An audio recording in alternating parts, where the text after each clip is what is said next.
टमाटर टीवी। यह कहानी है छोटी पहाड़ी के घने जंगलों की, जहां पर जानवरों के लिए खाने का अकाल पड़ गया था। यहाँ सभी जानवर भूख से तड़प रहे थे और किसी को भी खाने के लिए फल फूल नहीं मिल रहे थे। ये है इस जंगल का राजा शेर। इसने जंगल के एक बगीचे पर कब्जा कर रखा है और जो भी जानवर शेर से खाने की भीख मांगता है, इसके आगे गिड़गिड़ाता है। ये शेर उसी को थोड़े से फल देता है जो उसके सामने खाने की भीख नहीं मांगता है। ये उसके लिए बिल्कुल भी फल नहीं देता है। रुक जाओ बेटा, तुम यहीं रुको। मैं शेर महाराज से तुम्हारे लिए कुछ भोजन लेकर आती हूँ। इतना कहकर ये हिरनी अपने बच्चे को गुफा के बाहर ही छोड़कर गुफा के अंदर शेर से खाना मांगने के लिए चली गई। नमस्कार शेर महाराज। शेर महाराज, मेरे बेटे ने 2 दिन से कुछ नहीं खाया है, उसके लिए थोड़े सी फल दे दो महाराज। अरे नहीं नहीं, यहाँ कोई फल बल नहीं है, यहाँ से चली जा। हिरनी बरना, मैं तेरा शिकार कर लूंगा। तू भूल गई है क्या? तेरे हिरण का शिकार मैंने ही किया था। नहीं महाराज, ऐसा मत बोलिए। मुझे थोड़े से फल दे दीजिए। मेरा बेटा बहुत भूखा है। मुझे कोई याद नहीं है कि मेरे पति का शिकार किसने किया था, और अगर आपने किया भी होगा तो यह तो अच्छी बात है ना, क्योंकि भूख में तो आदमी कुछ भी कर सकता है, और तुम्हारा खाना तो हम जैसे जानवर ही हैं, इसलिए कर लिया होगा। शेर महाराज, मैं आपके आगे हाथ जोड़ रही हूँ। मेरे बेटे के लिए थोड़े से फल दे दीजिए। हाँ हाँ हाँ हाँ, अच्छा अच्छा, ठीक है, चलो लोमड़ी, इसको थोड़े से फल दे दो। फिर शेर हिरनी को थोड़े से फल दे देता है और वह अपने बच्चे को फल खिला देती है। उसको सब पता है कि उसके पति का शिकार इसी शेर ने किया है, लेकिन वह कर भी क्या सकती है। अगर शेर से जवान लड़ाएगी तो भूखी ही मर जाएगी।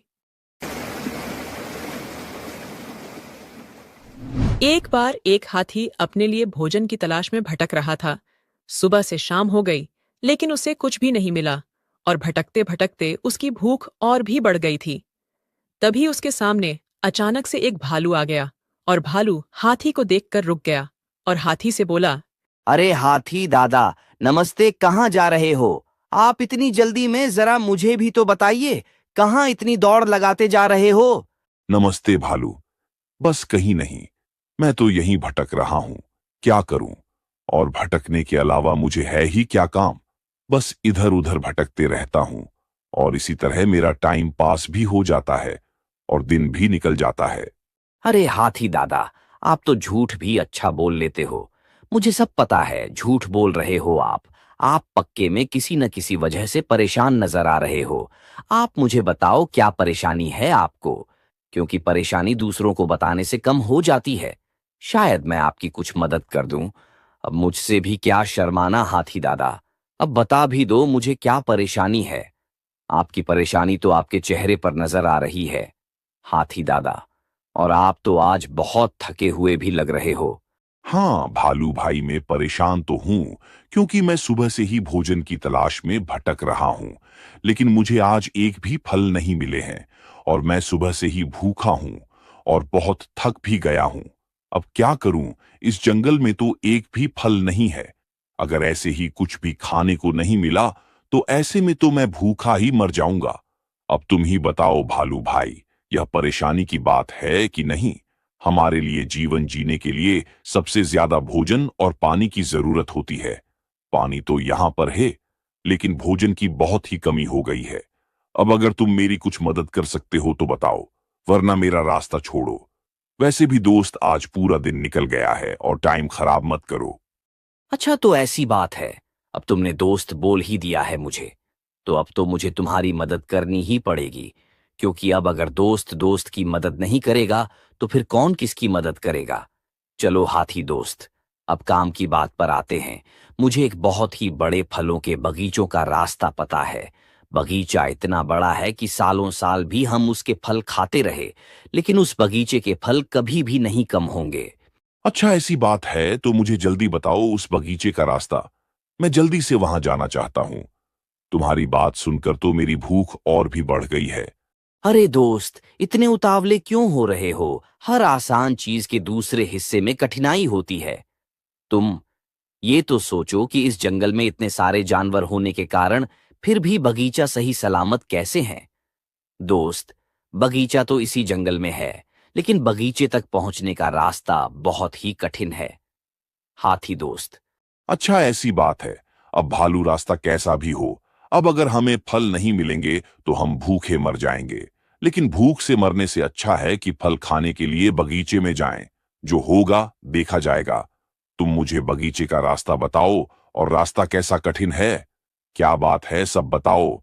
अच्छा ठीक है हाथी दोस्त, मैं तुम्हें वहीं चलकर सब बताता हूं, चलो मेरे साथ। फिर हाथी और भालू बगीचे के पास पहुंच गए। वहां जाकर उन्होंने देखा कि यहाँ पर खाई तो बहुत गहरी है और बगीचे तक पहुंचने का रास्ता तो नामुमकिन है, क्योंकि अगर छलांग लगाकर इस खाई को नापने की कोशिश की और अगर पानी में गिर गए तो पानी में खतरनाक मगरमच्छ रहते हैं जो कि शिकार करने में 1 मिनट का टाइम भी नहीं लगाएंगे। बस यही कारण है कि इस बगीचे तक अभी तक जंगल का कोई भी जानवर नहीं पहुंच पाया है और इसी वजह से बगीचे के फल सुरक्षित हैं। लेकिन भालू और हाथी को अपने सामने बहुत फल लिख रहे थे। उन फलों को देखकर दोनों के मुंह में पानी आ जा रहा था। अब भूख तो दोनों को ही लगी थी, लेकिन भूख के मामले में तो सबसे ज्यादा भूख हाथी को लगी थी। अरे भालू भाई, तुम तो मुझे बिल्कुल सही जगह लेकर आए हो। अरे वह क्या ताजे ताजे फल दिख रहे हैं, उन्हें देखकर तो मेरे मुंह में पानी रूक ही नहीं रहा है। भालू भाई देखो, इन फलों को कितने अच्छे लग रहे हैं। तुम्हारा ये एहसान तो मैं जिंदगी भर नहीं भूलूंगा। भाई, इन फलों को खाकर तो मजा ही आ जाएगा। भालू भाई, लेकिन एक दिक्कत है, इस खाई को हम पार कैसे करेंगे? मैं तो इस खाई को कभी भी पार नहीं कर सकता, क्योंकि मेरा वजन ही इतना है कि मैं छलांग तो लगा ही नहीं पाऊंगा।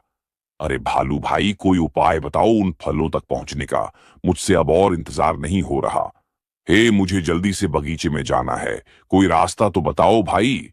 अरे हाथी दादा, अगर वहां तक पहुंचने का कोई रास्ता होता तो मैं अब तक तो वहां पहुंच चुका होता, और मैं तुम्हें क्यों बताता इस जगह के बारे में। देखो हाथी दादा, बात ऐसी है कि अगर हम दोनों मिलकर कोई प्लान करें तो वहां तक पहुंचने का कोई ना कोई रास्ता तो मिल ही सकता है। मैंने अकेले ने तो बहुत बार वहां तक पहुंचने की कोशिश कर ली है, लेकिन हर बार असफल हुआ हूं। इसीलिए मैंने इस बगीचे के बारे में तुम्हें बताया है, ताकि हम दोनों मिलकर कुछ न कुछ करके वहां तक पहुंच जाएं। फिर हाथी और भालू जंगल में खाई पार करने का रास्ता खोजने के लिए निकल गए। हाथी और भालू को कुछ भी समझ में नहीं आ रहा था कि क्या करें क्या ना करें। बस वह दोनों तो यही सोच रहे थे कि कैसे भी खाई को पार कर लूं। बस फिर कोई टेंशन नहीं है, फिर तो अपना जीवन आराम से निकल जाएगा। फिर इतने में भालू बोला, अरे हाथी दोस्त, मुझे एक आइडिया आ रहा है। क्यों ना हम एक छोटा सा लकड़ी का पुल बना लें और उससे हम खाई को पार कर लें, और पुल से अच्छा कोई रास्ता खाई पार करने का हो ही नहीं सकता। बोलो हाथी दोस्त, क्या बोलते हो? सही कहा ना मैंने? अरे नहीं यार भाई, एक लकड़ी का पुल मेरा वजन कैसे सहार सकता है? मेरा वजन सहारने के लिए तो एक लोहे का पुल चाहिए, और मुझे तो लगता है मेरा वजन तो लोहे का पुल भी नहीं सहार सकता है। अरे भाई, कोई दूसरा रास्ता खोजो। क्यों मुझे मारने की प्लानिंग कर रहे हो? अरे कुछ नहीं होगा भाई, मुझे पता है कैसे क्या करना है।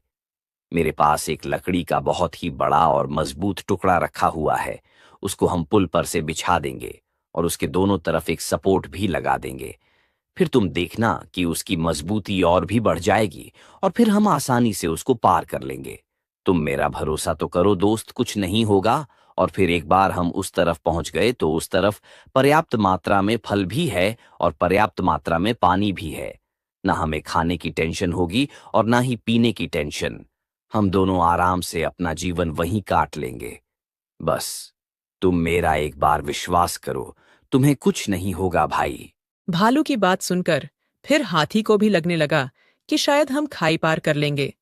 फिर हाथी ने भालू को लकड़ी का पुल बनाने के लिए हाँ बोल दी, और फिर दोनों ने मिलकर लकड़ी का पुल भी बना दिया।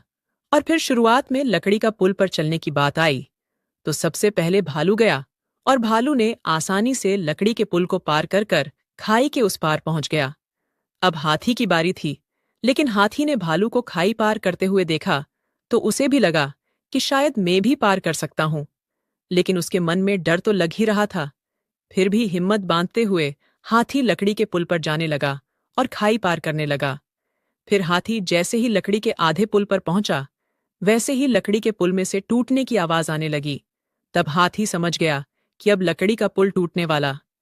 इतने में हाथी ने पूरी हिम्मत से एक छलांग लगाई और लकड़ी का पुल टूट गया। लेकिन हाथी खाई पार करने में सफल हो गया। हाथी बहुत ही घबरा गया, लेकिन उसने खाई पार कर ली तो उसे फिर खुशी भी हो रही थी। गजब मेरे भाई, तुमने तो मौज ही कर दी। देखा दोस्त, कहा था ना मैंने कि तुम आसानी से खाई पार कर सकते हो। मुझे तुम पर पूरा विश्वास था। तुम तो फालतू में ही टेंशन ले रहे थे। अच्छा रुक जा, मैं तुझे अभी बताता हूँ कि कौन फालतू में टेंशन ले रहा था। रुक तो सही। अरे रुक जा भालू, अब क्यों भाग रहा है? फिर भालू और हाथी दोनों बगीचे में पहुंच गए। दोनों ने अच्छे पेट भरकर फल खाए और दोनों ही फिर आराम करने लगे। तभी दोनों को बगीचे में बैठा देख एक हिरण अचंभित हो गया और फिर हिरण भालू हाथी को जोर जोर से पुकारने लगा। अरे हाथी दादा, अरे भालू दादा, मुझे भी कुछ फल दे दो।